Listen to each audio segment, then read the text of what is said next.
ideals that we can and should maybe be pushing for, right? Whether it's wanting to take care of ourselves from a health perspective, going for, big public work projects like putting a man on the moon, or, the Hoover Dam or the interstate system. And I don't see anyone like pushing for a vision for America, right? That can get, the American people all unified behind that, as opposed to, I mean, not that I think many are trying to purposely divide, but right. I don't, and I've mentioned this kind of as like a broken record now a lot over the last week, that we've either had, I think since Nixon, either actors as presidents or incompetent, negligent presidents. Like, we haven't had a good leader. It's been quite a run. That's for sure. I think you're saying a visionary, somebody with a vision. Yeah. So Trump's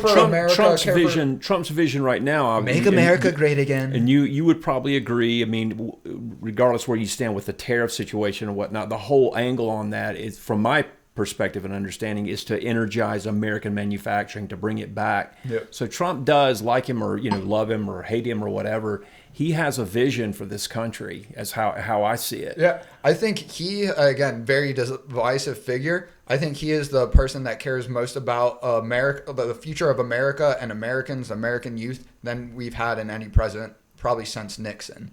And I think, kind of similar to Nixon, he was smeared, to the likes of pretty much anyone else, right? I think personally, I was not a Trump guy 2016 or 2020, did not vote for him either time he was running then. And I was like revered Obama growing up. I thought he was like the ideal of a president, right? Mm-hmm. Being very articulate, being able to, and now I've come to say, he like, looked presidential. And was a very good actor, spokesperson. And he, to me, was able to make bad ideas sound great. And like, that's a skill set, a very real skill set, but not what we needed for this country. And again, he was also like campaigning, especially in 2008, as being the change agent, right, for this country. And I would like to think some of that was legitimate, right, that he did have a lot of these feelings, especially being, pro whistleblower, and then does a complete 180, like, hey, we're going to release Edward Snowden, we're going to pardon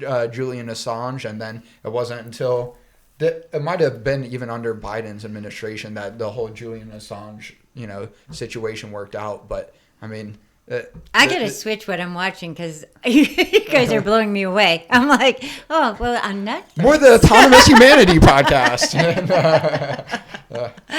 Yeah, no, it is. It's hard. It's hard times. It's hard times when you feel it when you have your children and they're little, and you're worried all the time. What's going to happen? What's the future? Where we're going with all this. And you're right. The leaders and everybody that changes or directs things.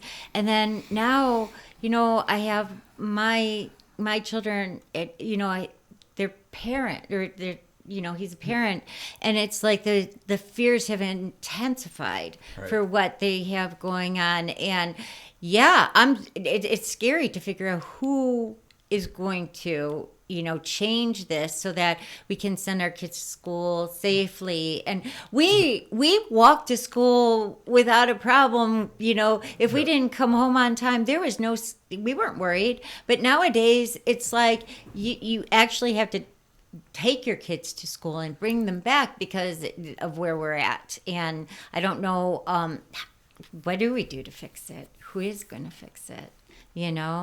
We've got to have somebody. I think one, it's like having